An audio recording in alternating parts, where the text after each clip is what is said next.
Hello, epic viewers from around the world. Prepare to indulge in experiencing sheer bliss, because today another riveting, captivating, stellar unboxing video is about to be brought to fruition. What items will I be unboxing? What items will I be opening? Without further delay, without further procrastination, allow me to list the box. What items are encompassed inside this bulky, hefty, tangible, nifty box? Let's find out. I'm going to demystify the answer to that inquiry right here, right now. So bear with me. It will only take me billions of picoseconds to extract the items from the box and subsequently flaunt them in front of the camera for you to feast your glorious eyes on. Here we go. The unboxing process is about to commence. The unboxing process is officially underway.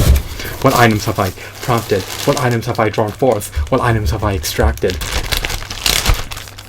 These action figures are derived from the Lord of the Rings, The Fellowship of the Ring action figure line. They were produced by Toy Biz amid the early 2000s. Are these figurines a paradigm of perfection? Are these figurines the epitome of perfection? Are these figurines the embodiments of resounding perfection? I did not know. That is an enigma. That is subjective. That is up to you to determine. You can determine that by objectively comparing these figurines to other figurines that you possess within your prodigious action figure collection. I should not make any arbitrary assumptions. Perhaps you're a new collector, so maybe you do not possess a prodigious action figure collection yet, but once you do obtain a slew of action figures, you notice that these figurines are relatively high quality, in stark contrast to other figurines. Why are they high quality figurines? Well, they have stellar textures, they have stellar aesthetics, they have high quality shadings, they have ample points of articulation, they're adorned with pieces of armor,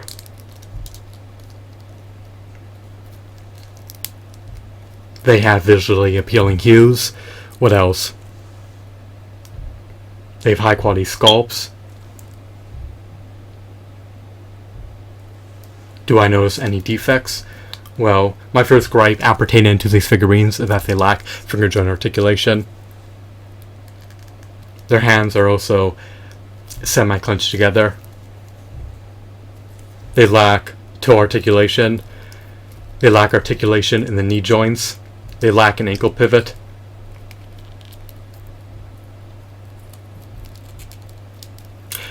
They lack articulation in the waist. They lack diaphragm joints.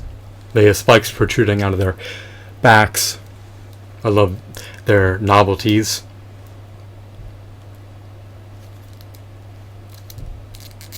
I love how spikes are protruding out of their armor. I love their faces. These figurines are unequivocally Moria Orcs. These Moria Orcs are malicious, they're coercive, they're sadistic, they're violent, they're savage.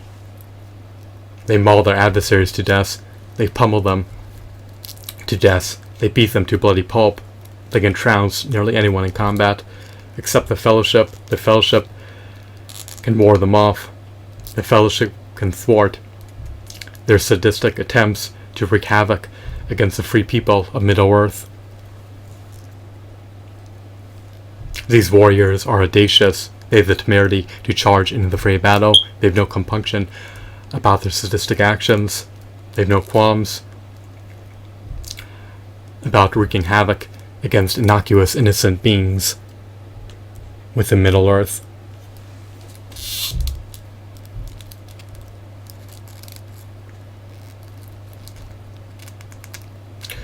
Their joints are relatively sturdy for the most part. Unfortunately, the joints within this particular orc's legs have loosened. Their integrity has been compromised. The joints are partially defective. On the other hand, this figurine has relatively sturdy joints. They have roughly 8 or more points of articulation.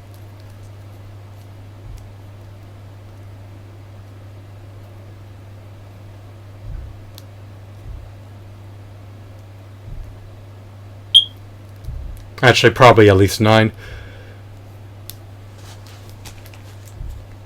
They can wield armaments.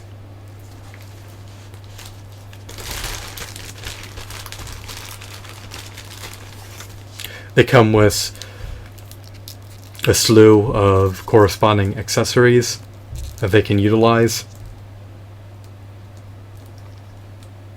I'm contemplating whether or not I should equip them.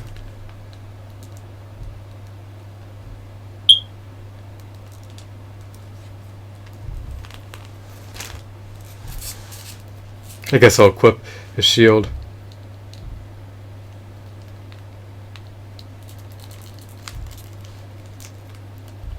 I'm striving to slide it in his forearm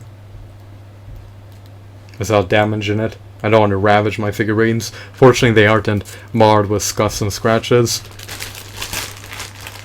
Actually, I'm revoking and retracting my decision to equip his weapons.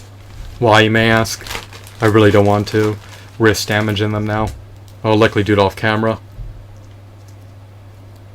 When I try to maneuver it into the forearm, I do not want the paint on the forearm guard to scrape off. I don't want any scuffs to formulate, so in order to optimize my chances for my figurines to not become marred with scratches, scuffs, and dings, I'm going to abstain from equipping all of their corresponding accessories.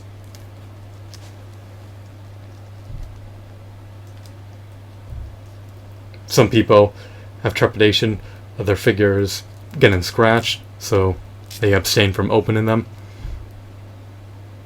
I'm at least willing to open them, even though I'm not willing to equip every accessory that they come with.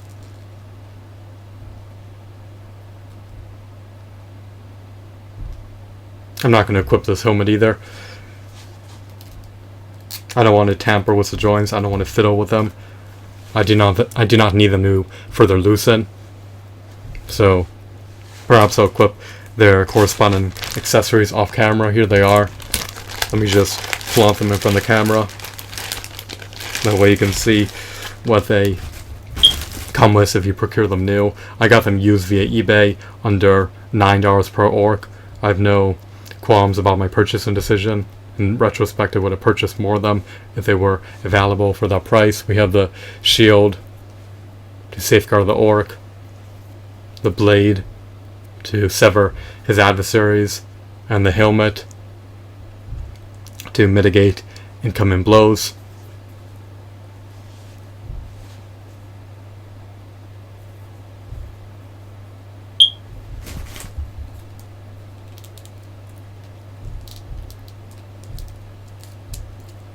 So here are the orc figurines once again.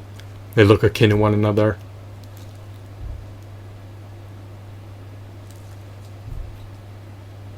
Are they homogeneous? Perhaps. Do you notice any salient differences?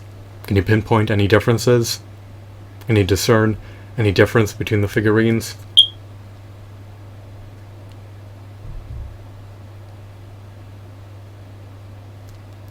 One of them has a piercing that apparently became severed in the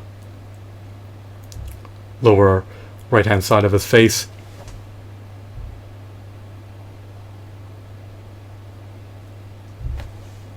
So here are the figurines once again. I love how they come with armaments. I love the fact that they can stand on their own. I'm balancing one of them on the table just to verify that he can balance. It's arduous to get them to balance, but it's definitely possible. If their joints are loose, and it may be impossible.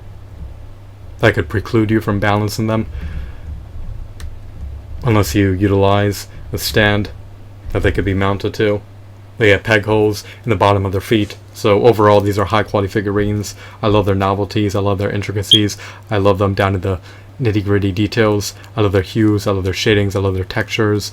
I love their facial features. I love their armor. I love their accessories. I love their details. I love the fact that they have ample points for articulation. I love the fact that spikes are protruding out of their backs. These are just really epic figurines. They're just epic in every facet. The only issue is that they lack finger joint articulation, and they lack articulation in the knee joints. I would have preferred they were also slightly taller. They're anywhere from 4 to 5 inches tall, likely closer to 4 inches tall. So these figurines are just high quality figurines for under $10. I would love to procure an army of these figurines. They could congregate, huddle together, and swarm their rivals. These orcs are the nemesis. They're the nemesis. What's the plural of nemesis? Or nemesises? Who knows? We'll just say that this orc warrior is the nemesis of Frodo Baggins. His goal is to trounce him, rip him into shreds, and pillage his assets. This other orc is the nemesis of Gandalf the Grey. He may get trounced in a heartbeat, but at least he can put up a fight for billions of picoseconds before he succumbs to death. Gandalf will never concede. Gandalf will fight to the bitter end.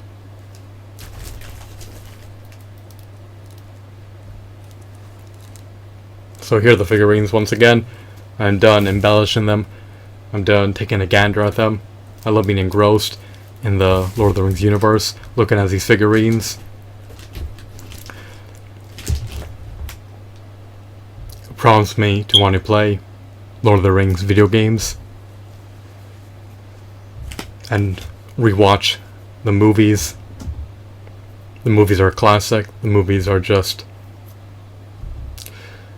breathtaking and unbelievable. The Lord of the Rings movies are the quintessential movies. They're prodigious. They're engrossing. They're all-encompassing. I love how they're inundated with action. I love the dynamics of the movies. I love the plot lines. I love the characters. I love how sequel films were made post the Fellowship of the Ring being released. So the Lord of the Rings franchise has a lot to offer. Fortunately, Toy Biz churned out these figurines before they became defunct. Who sculpted them, you may ask? I'm unsure. But the sculptors did a stellar job. I commend them. They deserve their accolades. These figurines are the embodiment of refined art. They're not just hunks of plastic. They're not just inanimate objects. They're Moria orcs that have been materialized to 3D so they can be flaunted on your shelves. I hope that you found this video to be insightful and intriguing. Have a wonderful, marvelous day. Goodbye.